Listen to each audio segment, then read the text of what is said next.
வணக்கம். இன்றைக்கி நம்ம பார்க்க போகிற சமையல் ஒரு அருமையான நல்ல வாசனையான முட்டைக்கோஸ் சாம்பார் எப்படி செய்யலாங்கிறத பார்க்கலாம். இட்லி, தோசை, சப்பாத்தி, சாதம் எல்லாத்துக்குமே சூப்பராக இருக்கும். வாங்க எப்படி செய்யலாங்கிறத பார்க்கலாம். இப்போ ஒரு குக்கர் எடுத்துக்கலாம். மெஷரிங் கப்பில் 1/2 கப் அளவுக்கு துவரம்பருப்பு சேர்த்துக்கலாம்.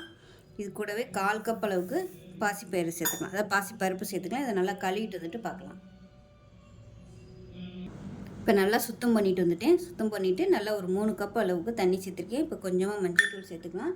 இப்போ கொஞ்சமாக எண்ணெய் விட்டுக்கலாம், பொங்கி ஊற்றாமல் இருக்கிறதுக்காக. இப்போ குக்கரை மூடி வச்சுட்டு நல்லா ஒரு 4 விசில் விட்டுட்டு ஸ்டீம் போனதுக்கப்புறம் பார்க்கலாம். இப்போ ஒரு கடாயை எடுத்துக்கலாம். தேவையான அளவுக்கு எண்ணெய் சேர்த்துக்கலாம்.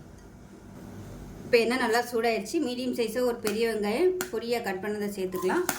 அது கூடவே நல்லா ஒரு 5 பச்சை மிளகாயை 2ஆக கீறிட்டு சேர்த்துக்கலாம்.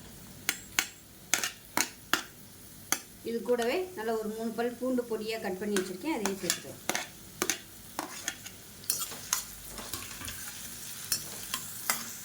வெங்காயம் வதங்குறதுக்கு உப்பு சேர்த்துக்கலாம்.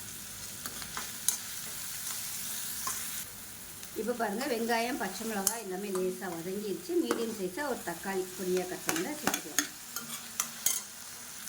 இப்போ வெங்காயம் நல்லா வதங்கிடுச்சு. வெங்காயம் தக்காளி எல்லாம் இப்போ நல்லா 1 டேபிள் ஸ்பூன் அளவுக்கு குழம்புத்தூள் சேர்த்துக்கலாம். குழம்புத்தூள் இல்லை சாம்பார் தூள் கொஞ்சமாக சேர்த்துக்கோங்க. இதையும் சேர்த்து நல்லா வதக்கி வச்சுக்கலாம். இப்போ மசாலா நல்லா வதங்கிடுச்சு. நல்லா 2 கப் அளவுக்கு முட்டைக்கோஸ் கட் பண்ணி வச்சுருக்கேன், அதை சேர்த்துக்கலாம். சேர்த்துட்டு எண்ணெயில் வதக்கிக்கலாம்.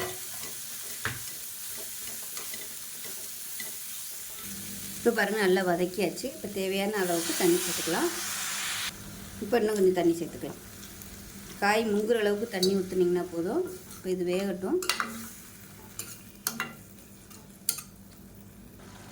இப்போ பாருங்கள், முட்டைக்கோஸ் நல்லா பாதி வெந்துருச்சு. இப்போ நம்ம வேக வச்சு வச்சுருக்க அந்த துவரம்பருப்பு வந்து அதிலோட சேர்த்துக்கலாம். சேர்த்துட்டு கலந்து விட்டுக்கலாம். கலந்து விட்டுட்டு தேவையான அளவுக்கு தண்ணி சேர்த்துக்கோங்க. இப்போ தேவையான அளவுக்கு தண்ணி சேர்த்துட்டு இப்போ பருப்பு முட்டைக்கோசு எல்லாம் சேர்ந்து நல்லா ஒன்று சொன்னாப்பில் கொதி வரட்டும். உப்பு செக் பண்ணி பார்த்துட்டு உப்பு சேர்த்துக்கலாம். உப்பு கொஞ்சமாக சேர்த்துக்கலாம்.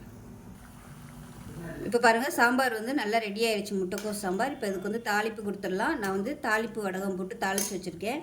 அதாவது கருவடகம், கருவேப்பிலை, 2 வரமிளகா போட்டிருக்கேன். இப்போ உங்கள்கிட்ட தாளிப்பு வடகம் இல்லைன்னா வெறும் கடுகு, சீரகம், வெந்தயம் தாளித்து சேர்த்துக்கோங்க. சூப்பரான முட்டைக்கோஸ் சாம்பார் ரெடி ஆயிடுச்சு. சப்பாத்திக்கெலாம் இது மாதிரி தொட்டு சாப்பிட்டிங்கன்னா அட்டகாசமாக இருக்கும். செஞ்சு பாருங்கள். செஞ்சு பார்த்துட்டு எப்படி வந்துச்சுங்கிறத சொல்லுங்கள். வீடியோ பிடிச்சிச்சின்னா லைக் பண்ணுங்கள், கமெண்ட் பண்ணுங்கள், சேனலை சப்ஸ்கிரைப் பண்ணுங்கள், பக்கத்தில் பெல் பட்டனை ப்ரெஸ் பண்ணுங்கள். நன்றி.